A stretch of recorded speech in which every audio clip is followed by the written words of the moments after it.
Considering it's close to Halloween time, I thought it would be best to dedicate my speech to one of the most well-known horror poems and my personal favorite.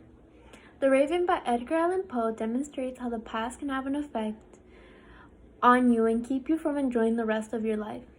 The speaker in the poem is tormented by the memory of his lost wife, whom he loved very, very much, and is unable to free himself from the memory of her. Throughout the poem, the author uses symbolism in order to show the reader the pain the speaker is going through as he tries to forget the memory of his lost wife. The speaker is trying to enjoy his life, doing regular activities such as reading and relaxing by the fire, when he hears a tapping on his bedroom door. He goes out, and in the hallway he sees nothing. So he closes the door and goes back to where he was sitting. He looks back up and he sees a dark, mysterious raven sitting above his chamber door.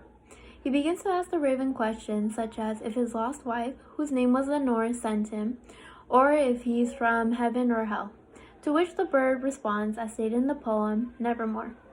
At the end of the poem, the speaker states that the raven is still there, over the chamber door, watching with evil in its eyes. The shadow of the soul of the man, as stated in the poem, shall be lifted nevermore.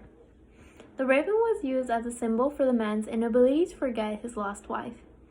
The reason it kept saying nevermore was because the man would never be able to live his life as long as he carried the weight of the memory of his wife. The author painted the raven as a demon from, as stated in the poem, the Plutonian shore, because it persistently tormented the man and used to symbolize the inner demons and memories that people carry around with them. At the end of the poem, the raven hasn't moved from the chamber door because the man was never able to move on with his life. The man was so hurt with the passing of wife that he was never able to move on, and even his soul remains to this day affected by the loss.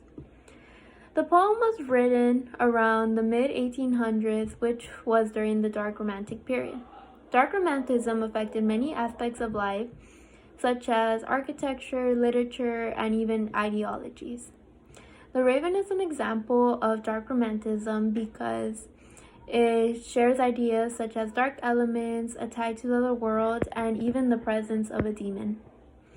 I'm sure most of our middle school teachers read The Raven during Halloween time. I remember my teacher decorated her classroom with little cutouts of ravens and pumpkins to try to get everybody more into the Halloween spirit. I didn't know many people during my first year of middle school, so I would hang out in my English teacher's classroom during lunch to try to not look like a complete loner.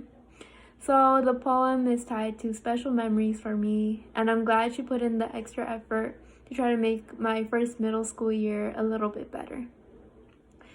Many people can also relate to this poem because everyone carries around inner demons with them, and it's hard for many people to let go of other people who had such a big effect on them.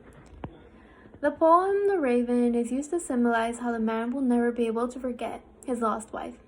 Failure to forget his lost wife causes self-destruction, and he was never able to live on and enjoy the rest of his life because of the way he carried with him. The poem has taught me many lessons, but above all, it's taught me that staying in the past prevents people from enjoying their lives, and it's very difficult to be able to move on from a special memory or a special person. I will never more forget to let the past be the past and focus on my future.